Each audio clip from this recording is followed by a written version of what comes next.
لیکن انتہائی افسوس کی بات ہے کہ ہمارے پاکستان اور افغانستان کے درمیان جنگ چھڑ گئی ہے. افسوسناک بات ہے کہ رمضان کے مہینے میں یہ جنگ چھڑ گئی. ادھر بھی مسلمان ادھر بھی مسلمان اور آپس میں برسر پیکار ہو گئے. اصل وجہ جنگ کی وہ تو یہ ہے کہ عرصہ دراز سے پاکستان کے اوپر ایک ایسی جماعت مسلط ہے جو پاکستان کے اندر دہشت گردی کی کارروائیاں کرتی. اس نے اپنی دہشت گردی میں مسجدوں کو نہیں چھوڑا، بچوں کو نہیں چھوڑا، عورتوں کو نہیں چھوڑا، علماء کو نہیں چھوڑا، اور بلا امتیاز مسجد کے نمازیوں پر خودکش حملے، بازاروں پر خودکش حملے، اپنی خودکشی کر کے دوسرے کو نقصان پہنچانے کا سلسلہ. اور جو جماعت یہ کام کر رہی ہے وہ نام لیتی ہے طالبان کا، تحریک طالبان پاکستان. ہم بار بار اس بات کو واضح طور سے اعلان کر چکے ہیں کہ یہ تحریک جو ہے یہ کسی طرح بھی ان کے لیے جائز نہیں ہے، حرام ہے ان کے لیے کہ مسلمانوں کے اوپر حملہ آور ہو. اور یہ سلسلہ سال سال سے چل رہا ہے. افسوس ہے کہ ہم نے بار بار افغان طالبان جو حقیقی معنی میں طالبان ہیں، یہ تو انہوں نے نقلی طالبان ہیں، یہ اصلی طالبان جو ہیں ان سے بار بار ہم نے درخواست کی، آج نہیں بلکہ اس وقت بھی جب امریکہ کے ساتھ جنگ جاری تھی، اس وقت بھی یہ لوگ پاکستان کے اندر دہشت گردی کی کارروائیاں کرتے تھے اور اس کو جہاد کا نام دے دیتے، بغاوت کو جہاد کا نام دیا ہوا تھا. اس وقت بھی ہم نے کھل کر یہ بات کہی کہ یہ ناجائز اور حرام کام کر رہے ہیں.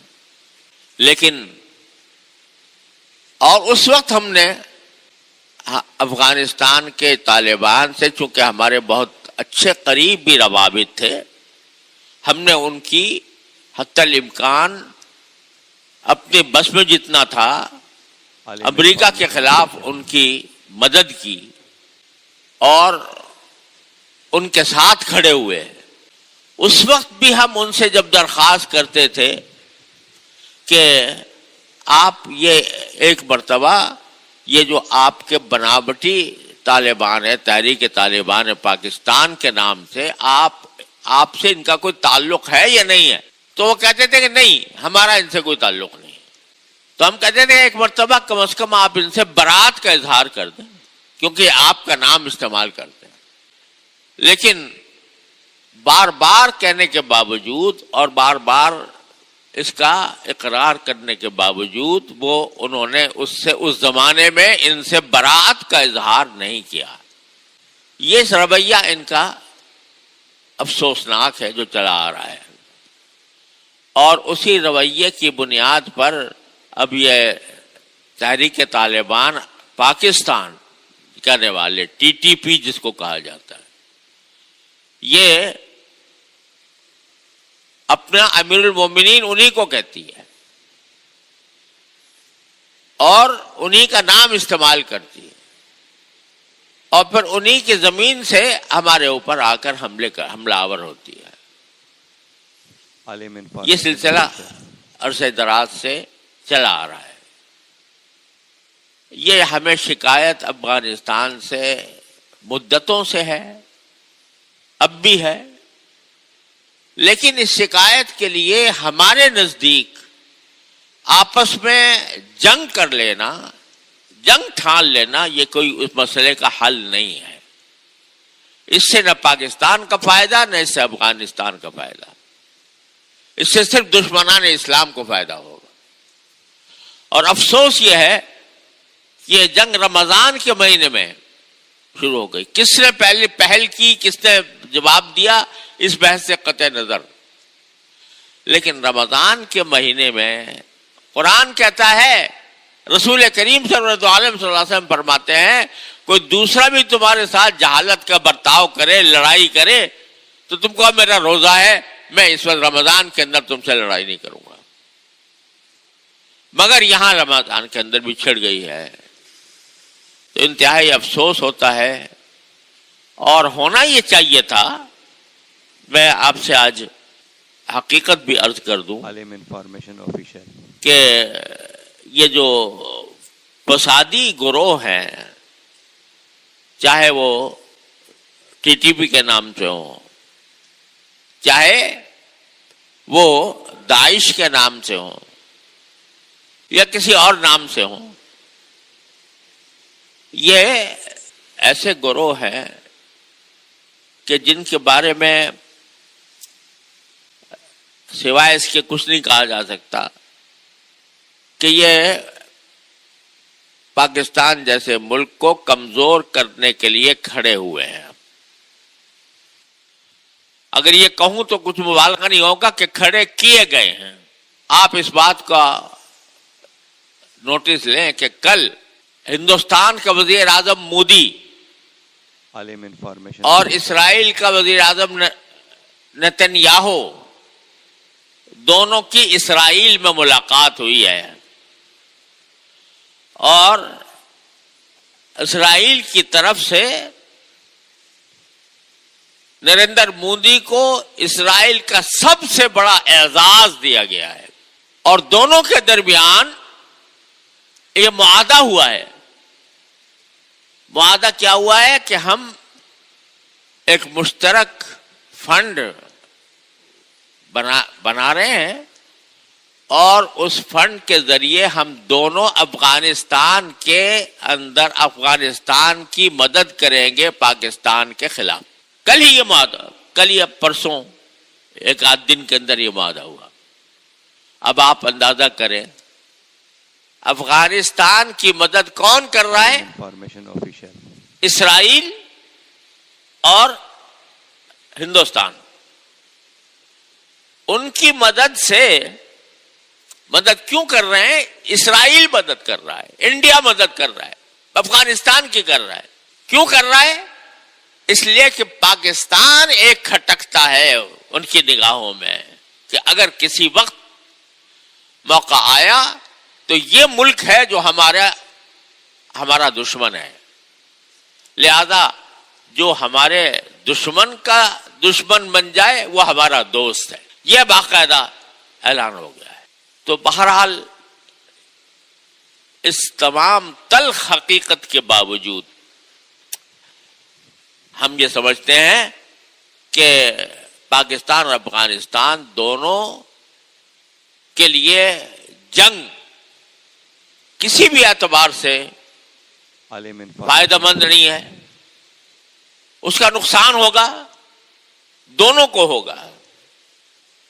اور جنگ کے زمانے میں جب جنگ چھڑ جاتی ہے تو پھر دعوے بھی بڑے اونچے اونچے کیے جاتے ہیں، اور ہر ایک اپنی فتح کے دعوے کرتا ہے، اور اس میں دوسرے کو نیچا دکھانے کی کوشش کرتا ہے. حالانکہ اگر معاملے کو سلجھانا مقصود ہو، سچے دل سے مقصود ہو، تو دو مسلمانوں میں کوئی بھی ایسا مسئلہ نہیں ہوتا جو کبھی سلجھایا نہ جا سکے. اس معاملے کو جب لڑائی تک پہنچانا، اور خاص طور پر رمضان کے مہینے میں جہاں یہ حضور کا ارشاد ہے کوئی دوسرا بھی لڑائی پہ آمادہ ہو، تم کہہ دو میرا روزہ میں نہیں لڑتا.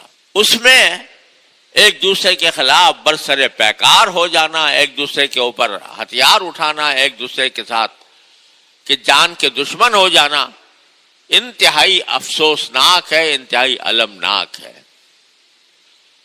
ہونا تو یہ چاہیے تھا کہ جس چیز کا وہ زبانی طور پر اقرار بھی کرتے ہیں کہ ہمارے ہاں سے لوگ جاتے ہیں پاکستان کے اوپر حملہ آور ہونے کے لیے، لیکن ہم نے اپنی طور پر منع کر رکھا ہے، اپنے طور پر ہم نے فتویٰ دے رکھا ہے کہ یہ پاکستان کے اوپر حملہ کرنا ناجائز ہے، لیکن یہ فتویٰ دینے کے باوجود وہ ان کا نام استعمال کر کے ہمارے اوپر حملہ آور ہوتے ہیں، تو اس کا تقاضا یہ تھا کہ یہ ان سے برات کا، نہ صرف برات کا اعلان کریں بلکہ ساتھ ساتھ ان کو لگام دیں، اور عالم انفارمیشن اس کو اس لگام دینے میں وہ کہتے ہیں بھائی یہاں پر بھی ہیں یہ فسادی گروہ اور پاکستان کے اندر بھی ہیں، نہ ہم سے سنبھل رہے ہیں نہ پاکستان سے سنبھل رہے ہیں۔ تو اس کا واحد حل یہ تھا کہ دونوں مل کر، دونوں یکجان ہو کر اس فسادی گروپ کا مقابلہ کریں، نہیں ہے کہ آپس میں گتھم گتھا ہو جائے۔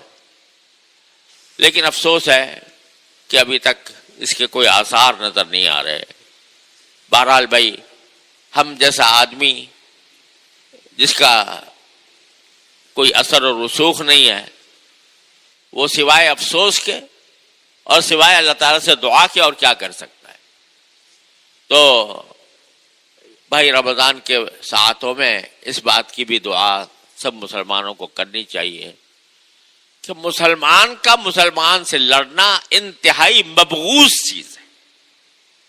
رسول کریم سرورت عالم صلی اللہ علیہ وسلم نے بڑی سخت وعید فرمائی ہے کہ جب دو مسلمان تلوار اٹھا کر ایک دوسرے کے خلاف کھڑے ہو جائیں تو قاتل بھی جہنم میں اور مقتول بھی جہنم میں، یہ فرمایا رسول کریم صلی اللہ علیہ وسلم۔ صحابہ کرام نے پوچھا کہ یا رسول اللہ، قاتل کا تو جہنم میں آنا سمجھ میں آتا ہے، مقتول کیوں جہنم میں؟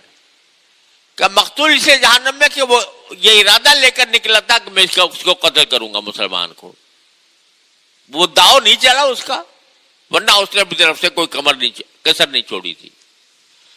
لہذا یہ صورتحال انتہائی افسوسناک بھی ہے، شرمناک بھی ہے، اور ہر مسلمان کو چاہیے کہ وہ اللہ کے سے فریاد کرے، یا اللہ اس مصیبت میں ہم گرفتار ہو گئے ہیں، ہمیں اس سے نکال دیجئے۔ اللہم الف بین قلوبنا واصلح ذات بیننا واہدنا سبل السلام۔ حضور نے دعا سکھائی، اے اللہ ہمارے دلوں میں الفت پیدا فرما دیجئے اور ہمارے باہمی جھگڑوں میں اصلاح پیدا کر دیجئے، اور ہمیں سلامتی کے راستوں کی ہدایت کر دیجئے۔ یہ رسول کریم سرورت عالم صلی اللہ علیہ وسلم کی دعا ہے۔ تو اس دعا کا ہر مسلمان اہتمام کرے، اور جس کے بس میں جو کوئی کوشش ہے وہ اپنائے کہ اس فتنے کو کسی طرح ختم کیا جائے۔ اللہ تبارک و تعالی اپنے فضل و کرم سے ہماری ٹوٹی پوٹی عبادتوں کو قبول فرما لے، عالم اسلام پر رحم فرمائے، اور جو دشمن یہ چاہ رہے ہیں کہ یہ خود آپس میں لڑ بڑ کر ختم ہو جائے، تو اللہ تعالیٰ دشمنوں کی سازش سے ہماری حفاظت فرمائے اور ان کو ناکام بنائے۔ وآخر دعوانا الحمدللہ رب العالمین۔